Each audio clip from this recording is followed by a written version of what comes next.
नमस्कार दोस्तों, मेरा नाम है रजनीश। स्वागत करता हूं आपका हमारे YouTube channel connecting India exam solution में। दोस्तों, जैसा कि आप सब जानते हैं कि connecting India exam solution India का ऐसा इमर्जिंग प्लेटफॉर्म है जो नए एक्सपोर्टर्स को कंप्लीटली हेल्प प्रोवाइड कराता है। उनको कैसे मार्केटिंग करनी है, कैसे बायर फाइंड करना है, इंटरनेशनल मार्केट के अंदर कैसे उनको अपना बिजनेस लेके जाना है, कैसे अपने डोमेस्टिक मार्केट को ग्लोबली ले जा सकते हैं, इन सारी चीजों के बारे में हम आपको जानकारी देते रहते हैं। कुछ नई गवर्नमेंट की स्कीम्स जो भी अपडेट्स होती है वो हम आपको बताते रहते हैं। तो आपसे रिक्वेस्ट करूंगा कि अगर आप हमारे चैनल पे नए हैं तो आप हमारे चैनल को सब्सक्राइब करें, बेल आइकन को प्रेस करें ताकि हमारे आगे आने वाले वीडियोस के नोटिफिकेशन आपको मिलते रहें। तो दोस्तों, बढ़ते हैं आगे। जैसा कि आपने हमारे टाइटल में देखा, वीडियो के टाइटल में आपने देखा कि आज का जो हमारा टॉपिक है वो है इंडिया से सी फूड जो है वो कैसे एक्सपोर्ट किया जाए। सी फूड में दोस्तों सारी प्रोडक्ट्स आ जाएंगे, चाहे फ्रोजन हो, नॉन फ्रोजन हो और लाइव हो या कैसे भी, जो भी आपका जो सी फूड्स जो कंप्लीटली उसके अंदर आता है वो सारी चीजें हम आपको आज कवर करेंगे कि उनको एक्सपोर्ट कैसे किया जाए। तो जो सी फूड का जो HSN कोड जो कस्टम ने जिस कैटेगरी में इसको डाला गया है वो है 03 चैप्टर, जिसके अंदर कंप्लीटली सी फूड आ जाते हैं, फ्रोजन, नॉन फ्रोजन, सभी टाइप्स का, श्रिम्प हो या फिश हो या कोई भी जो सी फूड रहता है वो सारे सी फूड आपके 03 चैप्टर के अंदर आ जाए। तो ये आपको जब भी आप HSN कोड इनवॉइस के अंदर मेंशन करेंगे तो जो भी प्रोडक्ट का स्पेसिफिक HSN कोड रहेगा वो 03 ही आपको 03 से ही चालू होगा और वो आपको गूगल पे सर्च करके अपने प्रोडक्ट के अकॉर्डिंगली आप वहां पे डाल सकते हैं आपकी इनवॉइस के अंदर। तो ये तो HSN कोड की बात। अब देख लेना ये है कि इनकी डिमांड कितनी है इंडिया के सी फूड की। तो मैं आपको बता रहा हूं कि डिमांड तो इतनी है जो एक एक्सपोर्टर कभी भी पूरा नहीं कर पाता है। तो इतनी ज्यादा इंडियन जो सी फूड है उसकी डिमांड बहुत ज्यादा ओवरसीज मार्केट में है। इवन आप मानते होंगे कि चाइना जो है वो भी इंडिया से इंपोर्ट कर रहा है कुछ प्रोडक्ट्स जो वहां पे नहीं है, और उनके वहां पे बहुत सारा सी फूड चलता है, फिर भी वो लोग इंडिया से इंपोर्ट करते हैं। डेटा के अकॉर्डिंगली देखा जाएगा, रिसेंटली डेटा के अकॉर्डिंग देखा जाए कि नवंबर के डेटा के अकॉर्डिंग देखा जाए तो अल्फाबेटिकल ऑर्डर में ऐसी बहुत ही कम कंट्रीज है जो इसके अंदर नहीं होगी। अगर हम ए से चालू करें तो ऑस्ट्रेलिया ये कंट्रीज इसमें इंपोर्ट करती है। बी पे करें तो बेल्जियम, बेलारूस इंपोर्ट करती है इंडिया से। सी से करें तो चाइना भी इंपोर्ट कर रहा है, साइप्रस इंपोर्ट कर रहा है। डी में हमारा डेनमार्क वगैरह आ जाता है। ई पे कोई कंट्री नहीं है, पर एफ में फ्रांस हमसे इंपोर्ट कर रहा है।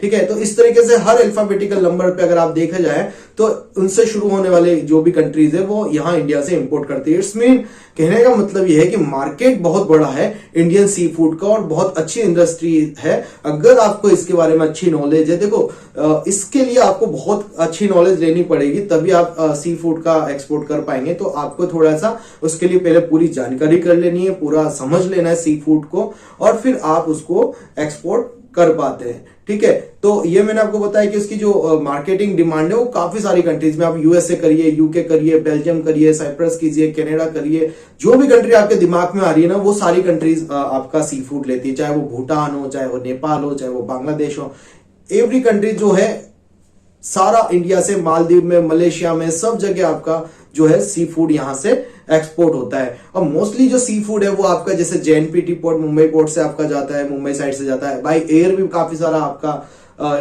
शिपमेंट जाता है, बाई शिप भी काफी सारा शिपमेंट जाता है, बॉर्डर के थ्रू ICD से बाई ट्रक भी आपके शिपमेंट जाते हैं। मोस्टली शिपमेंट आपके बाई शिप और बाय एयर जाते हैं ताकि जल्दी पहुंच जाए। ठीक है, वैसे तो इसकी पैकेजिंग वगैरह पूरी फ्रोजन टाइप्स में की जाती है, जो बॉक्सेस होते हैं उनमें बर्फ वगैरह और फ्रोजन कंटेनर्स वगैरह में ये जाता है पूरा। तो इसमें ऐसे कोई प्रॉब्लम वाली बात नहीं है। पर नियर बाय कंट्रीज में और बाकी दूर की कंट्रीज में भी सी फूड काफी कुछ अच्छे से मंगाया जा रहा है इंडिया से, और बहुत इसकी बहुत चलता है हर कंट्रीज के अंदर इंडियन सी फूड। और काफी सारे अलग अलग प्रोडक्ट्स है, अलग अलग चीजें हैं सी फूड के अंदर जो यहाँ से बाहर भेजी जाती है, और काफी कंट्रीज जो है इसको इंपोर्ट कर रही है। नवंबर के अंदर हमने देखा रिसेंटली डेटा के अंदर बहुत ज्यादा यहाँ से शिपमेंट होते हैं, 20 से 25 हजार शिपमेंट एवरी मंथ इंडिया से आपके सी फूड के अंदर हो जाते हैं। तो ये तो बात है दोस्तों आपके प्रोडक्ट के बारे में कि ये कहाँ जाता है और कौन कौन सी कंट्रीज है जो इसको इंपोर्ट करती है। अब जो इंडिया से जो एक्सपोर्टर्स हैं जो मोस्टली, जैसे वो कहाँ से आते हैं, वो मोस्टली मुंबई से आते हैं आपके, जहां पे सी फूड के एरिया है, चेन्नई से आते हैं, आंध्र प्रदेश से आते हैं, जहां पे सी कोस्टल साइड जहां पे ज्यादा है वहां से इनके एक्सपोर्ट बहुत अच्छे होते हैं। इवन मुंद्रा पोर्ट से भी इसके शिपमेंट होते हैं, चेन्नई एयर से भी होता है, चेन्नई सी से भी होता है, आंध्र प्रदेश के कई सारे साइड से यहाँ पे एक्सपोर्ट होता है, मुंबई में एक्सपोर्ट होता है। मोस्टली इंडिया के वैसे ज्यादातर काफी सारे पोर्ट कवर होते हैं जहां से सी फूड का एक्सपोर्ट होता ही होता है, काफी सारी सिटीज के एक्सपोर्टर एक्सपोर्ट करते हैं। तो ये तो थी पूरी मार्केट की जानकारी कि कहाँ पे होता है, कौन लोग करते हैं, इंडिया में कहाँ से आप ले सकते हैं। वेस्ट बंगाल से आप एक्सपोर्ट आपका बहुत अच्छा होता है, चेन्नई से हो रहा है, गुजरात से हो रहा है, मुंबई से हो रहा है, तो आप यहाँ से सोर्सिंग करके प्रोडक्ट को समझ के और आगे एक्सपोर्ट कर सकते हैं। अब बात यह आती है कि एक्सपोर्ट करें तो कैसे करें, प्रोसीजर को कैसे कवर किया जाता है, तो उसके लिए मैं आपको अब जानकारी दे देता हूं कि सबसे पहले आपको क्या करना होता है। अगर आप नए एक्सपोर्टर हैं बिल्कुल, तो आपको क्या करना होगा, पहले तो आपको प्रोडक्ट सिलेक्शन करना होगा। तो प्रोडक्ट सिलेक्शन आपने किया हुआ है कि आपको सी फूड का एक्सपोर्ट करना है, बट सी फूड में भी बहुत सारी स्पेसिफिक कैटेगरी होती है, उसमें श्रिम्प्स होते हैं, कोई अदर ट्यूना फिश होती है, अलग अलग टाइप की काफी सारी फिशेस वगैरह ये होती है। तो आप पहले ये देखो कि आपके नियर बाय में क्या है या आप क्या प्रोडक्ट अच्छे से कर पाते हैं, तो पहले आप उस पर फोकस करो, ठीक है। फिर आप डेटा कलेक्ट करो, डेटा हम भी आपको प्रोवाइड कराते हैं, जैसे फिशरीज वगैरह कहाँ जा रही है इंडिया से, किस कंट्री में जा रही है, कौन बायर्स है, तो उनके डेटाज भी हम आपको प्रोवाइड करा सकते हैं। आप हमसे कॉन्टेक्ट कर सकते हैं फिशरीज के डेटाज के लिए। तो आपने डेटा कलेक्ट किया, उस पर आपने वर्किंग करना चालू किया। डेटा कलेक्शन, डेटा स्क्रूटनाइज और डेटा को मटेरियलाइज करना, ये आपकी फाइनल स्टेज होती है डेटा पे काम करने की। तो डेटा को हमेशा मटेरियलाइज करने के लिए पहले उसको स्क्रूटनाइज किया जाता है, आपके काम का डेटा निकाला जाता है। अब डेटा जो आता है वो पूरा बल्क में आता है कि भाई उसमें सारी टाइप की फिश आएगी, फिर आपको आपके काम की जो आप जिसमें काम कर रहे हैं, श्रिम्प में काम कर रहे हैं, तो श्रिम्प का डेटा आप एनालिसिस करें कि भाई वो कौन सी कंट्री में कितना डिमांड है, वो क्या प्राइस पे उसको ले रहे हैं, कौन सा बायर है जो रेगुलर बाइंग कर रहा है या टुकड़ों में बाय कर रहा है, या बहुत बड़ा बायर कौन है, इंडिया से कौन सबसे बड़ा एक्सपोर्टर है। तो इस तरीके का सब आप डेटा में से एनालिसिस कर पाते हैं, गूगल पे भी आप इसको एनालिसिस कर पाते हैं, ठीक है। तो अब आगे बढ़ते हैं कि आपको क्या करना है। आपका प्रोडक्ट सिलेक्शन हो गया है, आपका मार्केट सिलेक्शन आपको करना है, जो डेटा एनालिसिस करके आप कर पाते हैं, और प्राइसिंग भी आप वहां पे देख पाते हैं कि इस मार्केट के अंदर मेरे प्रोडक्ट की क्या प्राइस आ रही है। अब उसके बाद आपको क्या करना होता है, एक फर्म का रजिस्ट्रेशन कराना होता है, जिसको हम बोलते हैं ट्रेड रजिस्ट्रेशन। ट्रेड रजिस्ट्रेशन आपको कराना रहेगा।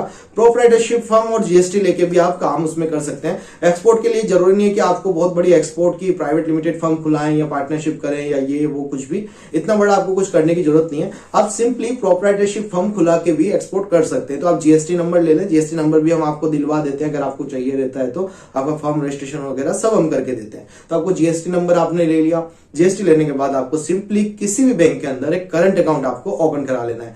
जब करंट अकाउंट ओपन करा लेंगे तो उसके बिहाफ पे आपका बनेगा इंपोर्ट एक्सपोर्ट कोड, जो बनेगा आपके डीजीएफटी की साइड से। हम भी आपका इंपोर्ट एक्सपोर्ट कोड बना के आपको दे सकते हैं। तो आप स्क्रीन पे दिए गए नंबर पे हमसे कांटेक्ट कर सकते हैं। आपकी जो भी क्वेरी रहे उसके लिए कर सकते हैं, कुछ भी आपको पूछना है, कोई भी आपकी क्वेरी है उसके लिए आप हमें कांटेक्ट कर सकते हैं। स्क्रीन पे दिए गए नंबर से मुझसे सीधा आप बात कर पाते हैं, ठीक है। अब जब आपने इंपोर्ट एक्सपोर्ट कोड ले लिया है तो बात आती है आरसीएमसी की, जिसको हम बोलते हैं रजिस्ट्रेशन कम मेंबरशिप सर्टिफिकेट।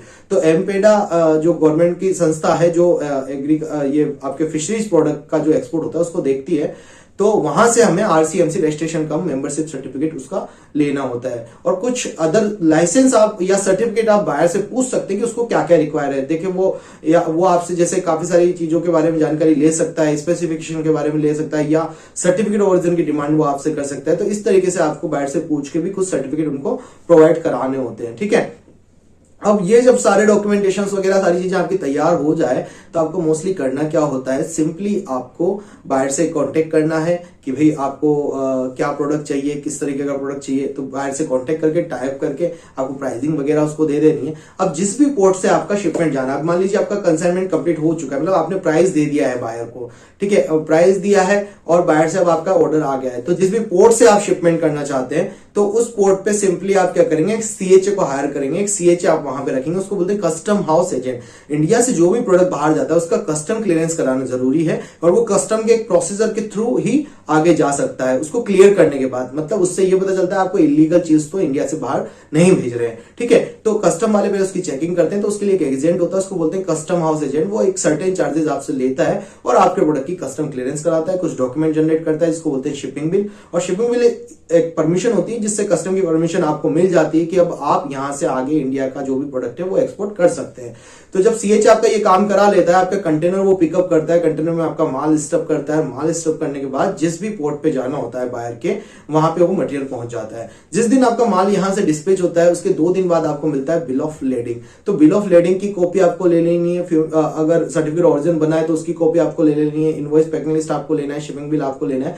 शिपिंग बिल को एक साइड रखेंगे, उसके अलावा आपको bill of lading, invoice packing list की कॉपी, उसको सील करेंगे, साइन करेंगे उस पर, और उसके बाद सर्टिफिकेट ओरिजिन वगैरह जो भी डॉक्यूमेंट बायर की तरफ से रिक्वायर है, उन डॉक्यूमेंट का एक सेट बना के बायर को कुरियर कर देंगे। कुरियर कब करना है? जब आपका पेमेंट आ गया हो। अगर आपका पेमेंट नहीं आता है तब तक आपको बायर को कोई भी डॉक्यूमेंट कुरियर नहीं करना है। तो दोस्तों ये थी कंप्लीटली जानकारी। जो भी आप फिशरीज प्रोडक्ट एक्सपोर्ट करना चाहें उनके लिए आप इस तरीके से काम कर सकते हैं, और ये बहुत बड़ी इंडस्ट्री है। तो आशा करता हूं कि 2022 के अंदर आप कुछ नया बिजनेस स्टार्ट कर पाएंगे, और उनमें से फिशरीज बिजनेस भी एक बहुत अच्छा बिजनेस है। अगर आप लोग नियर बाय एरिया में, कोस्टल एरिया में और आपको इसकी जानकारी है तो आप इस बिजनेस को जरूर शुरू करें। और आप समझना चाहते हैं, सीखना चाहते हैं कंप्लीटली एक्सपोर्ट का प्रोसीजर, कैसे एक्सपोर्ट किया जाएगा, कैसे डॉक्यूमेंट बनेंगे, तो उसके लिए आप हमारी 7 से 8 दिन की एक्सपोर्ट ट्रेनिंग हम ज्वाइन कर सकते हैं, जो कि ऑनलाइन होती है। आप अपने घर पे बैठ के आराम से ट्रेनिंग को ज्वाइन कर पाते हैं और सीख पाते हैं प्रैक्टिकली एक्सपोर्ट इंपोर्ट। तो मिलते हैं हमारे नेक्स्ट वीडियो में।